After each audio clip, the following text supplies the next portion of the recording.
So I'm sitting on a site on the top of a hill on an energy line. Seems to be a positive line of a pair of type 4 lines. And this 4,400 years before Christ was an ancient settlement, archaeologically proven. And I just thought that it was a good place to talk a little bit.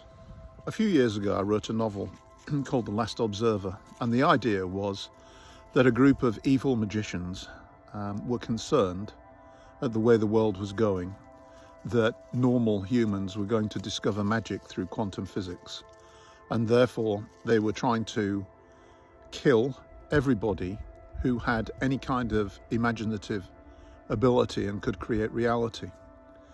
And so there was this plot to kill all of the people who had a wonderful imaginative faculty that allowed them to create reality through visualization.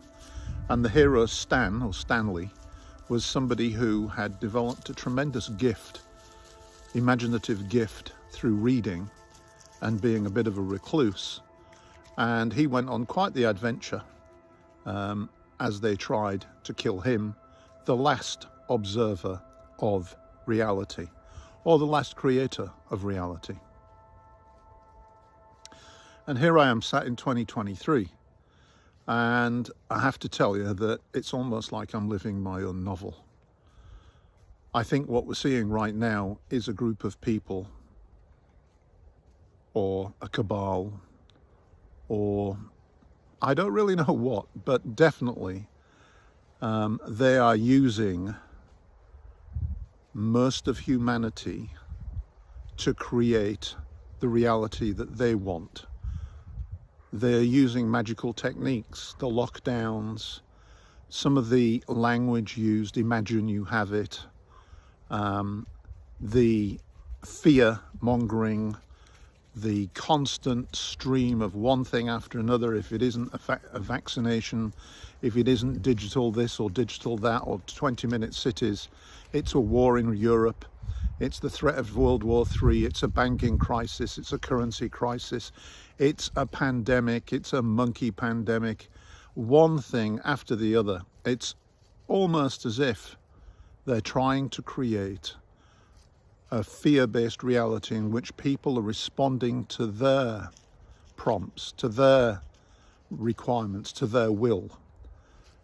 And just like in the book, the novel that I wrote, The Last Observer, what we have to do is to continue to focus on the reality that we wish to create.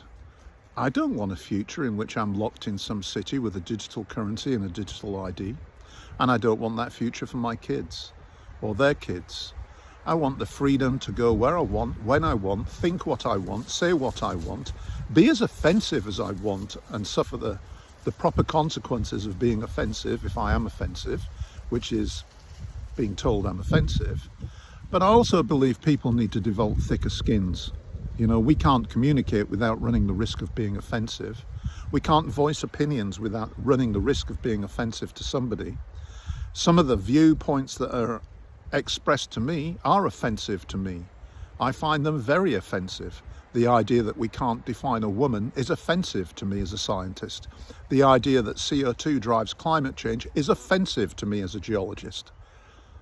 But we live in a civilized society, and we have to live knowing that sooner or later we will be offended, that we need to engage in a discussion, and we need to come to terms with the fact that not everybody shares our viewpoint nor our vision of reality. Nonetheless, to suppress people's opinions, to suppress alternative points of view, to suppress anything but the narrative, this is evil. This is totalitarianism. This is fascism, Nazism, communism. I don't know what the right word is, but it's not right. And we should resist, resist, resist. And one way to resist is to continue doing what you've always done. It's to get out into the countryside. It's to explore places like this. It's to fall in love again with the planet and with nature. It's to be self-aware, self-responsible, If something goes wrong in my life, it's not the government's fault. It's not your fault. It's my fault. I have to take responsibility for my life. It's my life. I want to run it my way, and I am responsible for it. So I guess when I come to a place like this, and I think of the people that lived here 100 years before Jesus Christ, what kind of a life did they lead? My guess is they had no time to be concerned with the silliness of narratives. They were just trying to live. They were trying to survive in the brutality of nature. And survive they did, obviously. Otherwise we wouldn't be here. Cheers.